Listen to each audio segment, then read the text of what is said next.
Ιουνίου ιδρύθηκε το 2011 και εδρεύει στον οικισμό Βαφιοφόρου του Τίτου Παιωνίας.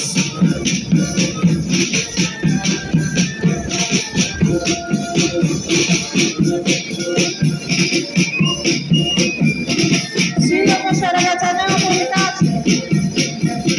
Παρελάβουν υπερήφανα. Χαρίστε το πιο δυνατό σας χειροκρότημα.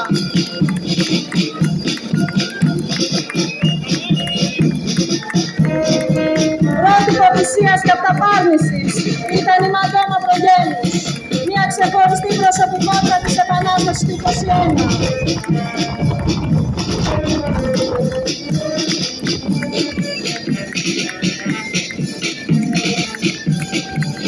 Χαρίστε το πιο δυνατό σας χειροκρότημα στα μέλη του Συλλόγου Αραγκατσανέων Πολυκάστρου. Παρελάβουν υπερήφανα.